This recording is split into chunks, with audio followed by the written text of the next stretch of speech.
1930년대 영화 로빈 훗의 모험 등에 출연하며 활극의 왕자로 불렸던 할리우드 1세대 액션 배우 에롤 플린. 그리고 아버지의 재능을 이어받은 아들 숀 플린은 1962년 영화 캡틴 블러드의 아들에 출연하며 배우로 주목받았지만요. 연기의 회의감을 느껴 돌연 활동 중단. 그리고 그가 새롭게 선택한 직업은 종군 사진 기자였습니다. 아, 대단하다. 용기가 어마어마한 용기인데. 전장 속에서도 그걸 기록하는 자리잖아요. 딱히 무기를 들고 싸우는 게 아니라 카메라가 무기를 삼아. 그러니까 비무장으로 전쟁터에 있는 거잖아, 사실. 그러니까. 그렇죠. 대단한 거예요. 그리고 1970년 베트남과 캄보디아 간의 영토 분쟁이 벌어지자 플린은 취재를 위해 현재 호치민 지역인 당시 베트남의 사이공으로 향했습니다. 위험한 여정이었지만 종군 기자였던 플린은 다행히 무사히 취재를 마칠 수 있었고요.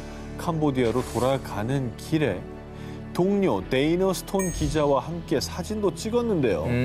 그런데 안타깝게도 이것이 그들의 마지막 모습. 이후 플린과 동료 기자가 감쪽같이 사라진 겁니다. 잡힌 거 아니에요?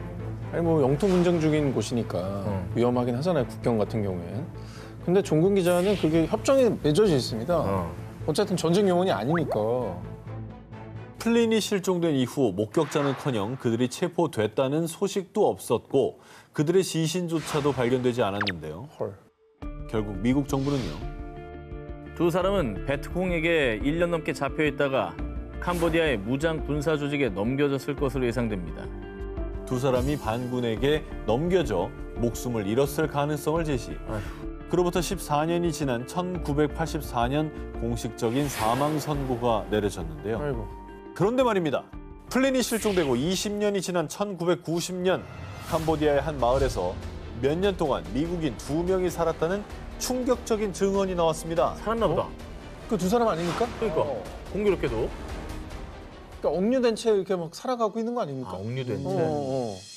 동료 기자였던 팀 페이지는 즉시 캄보디아의 상케카옹 마을로 향했고요. 그곳에서 아주 결정적인 이야기를 듣게 됩니다. 예전에 우리 마을에 살던 한 미국인이 자기가 배우의 아들이라고 하더라고. 어머, 아, 배우 아들 미국인이 캄보디아에 있을 가능성이 저 당시에 뭐 얼마나 있겠습니까? 이 정도면 그냥 그 사람 아니에요? 플린이네, 플린. 맞죠? 자, 그렇게 마을 사람들의 증언을 토대로 플린의 행방을 찾아다닌 페이지. 마침내 베이메트라는 작은 마을에서 플린과 동료의 것으로 추측되는 무덤을 발견했는데요. 그 무덤에 남아있는 유해를 분석한 결과 실종된 플린과 동료 스톤의 체격과 흡사하다는 사실을 발견. 그런데 말입니다. 수년에 걸친 DNA 조사 결과는 불일치. 그러던 중 2010년 3월 플린의 행방을 찾던 영국의 한 탐사팀은 캄보디아의 캄퐁참 지역에서 거대한 외국인 무덤을 발견. 드디어 플린을 찾았나 싶었지만 모든 DNA를 분석한 결과 플린의 DNA와 불일치. 결국 플린의 행방은 여전히 미스터리로 남아 있습니다. 아, 답답하네 진짜.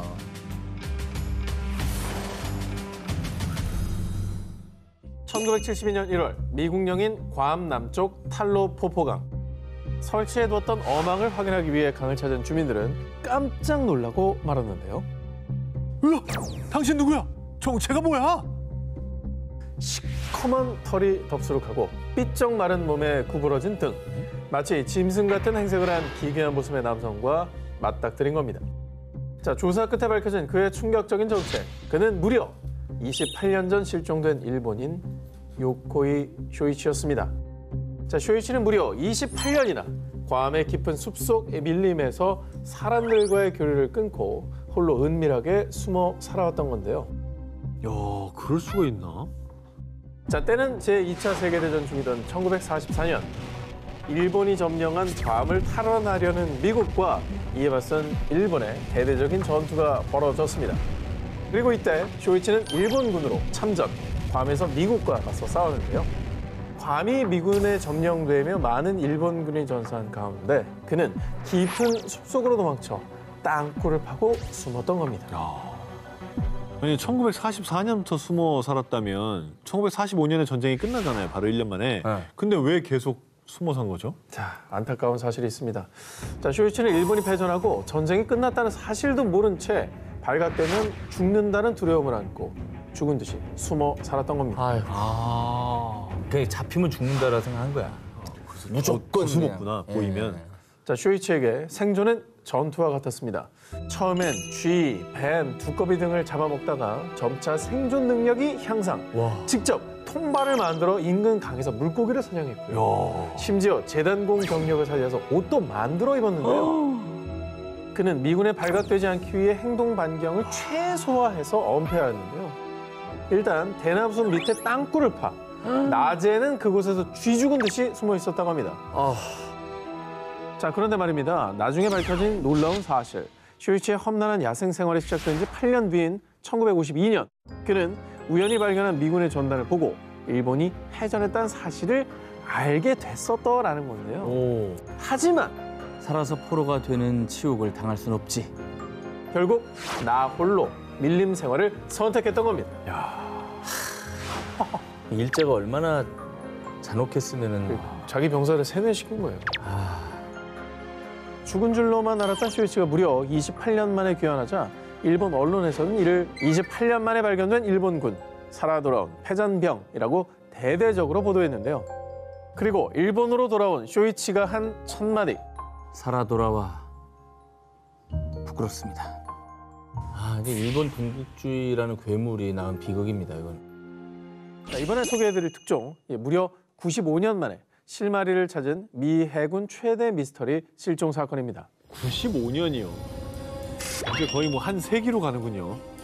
때는 1921년 3월 25일 승무원 56명을 태운 예인선 코네스토가가 미국 샌프란시스코에서 출항, 목적지인 사모아로 향했는데요. 그런데 태평양 바다 한가운데서 감쪽같이 사라진 배. 난파 당한 건가요? 자, 해군이 경위 파악을 했을 때는 경유지인 오하우에는 도착했었다고 합니다.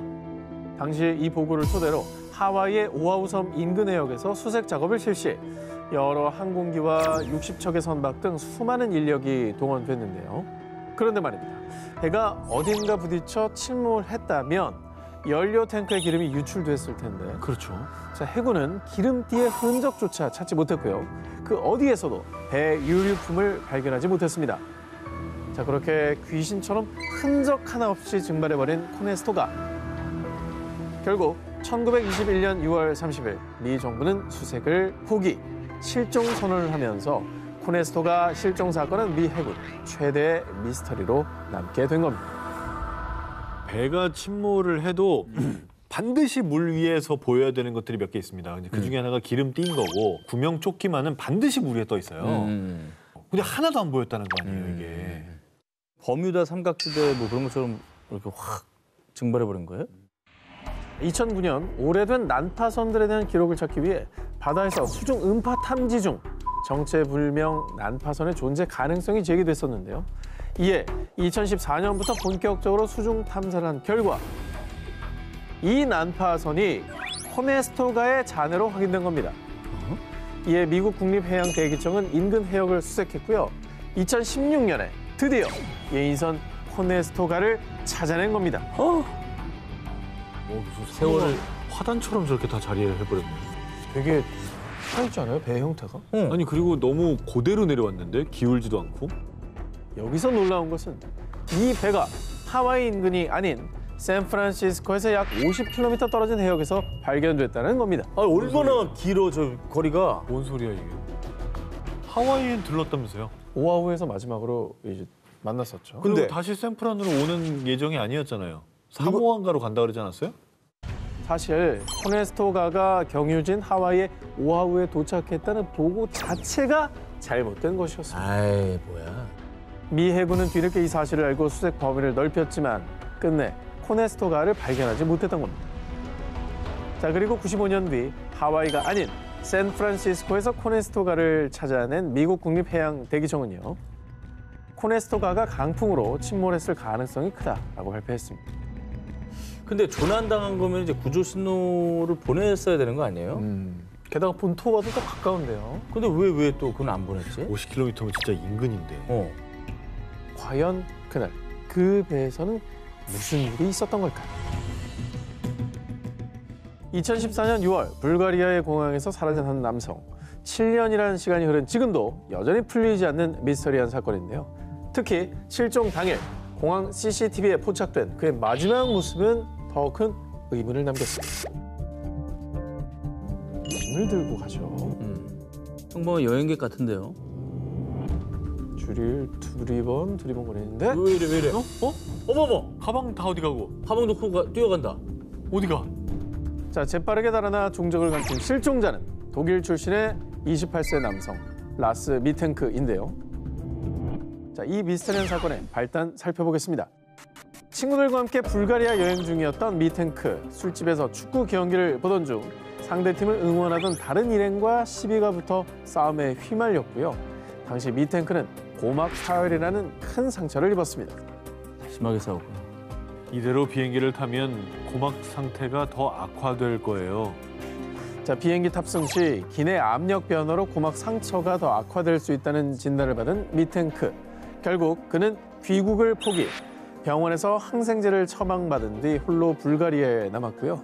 자, 갑작스럽게 여행 일정에 차질이 생기며 여행 경비가 부족했던 미텐크는 값싼 호스텔에 묵게 됐습니다. 그런데 하필 미텐크가 묵은 호스텔은 매춘가와 불법 암시장이 자리 잡고 있는 우범지대였는데요. 아이고.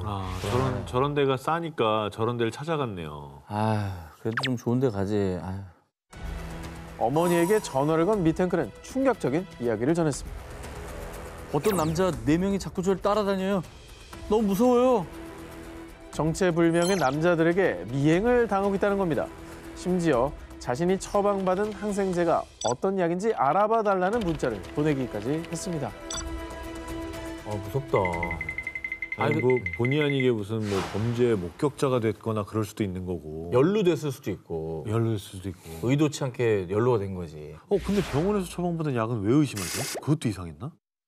극도로 두려움을 느낀 미텐크는 가족들에게 최대한 빠른 귀국길 항공편 예약을 부탁했고요.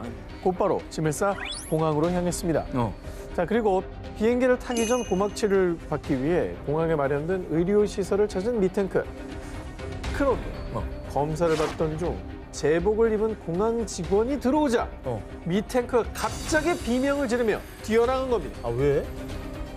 이후 경찰이 그가 달아난 해바라기 밭 인근을 수색했지만 미텐크를 찾을 수 없었습니다.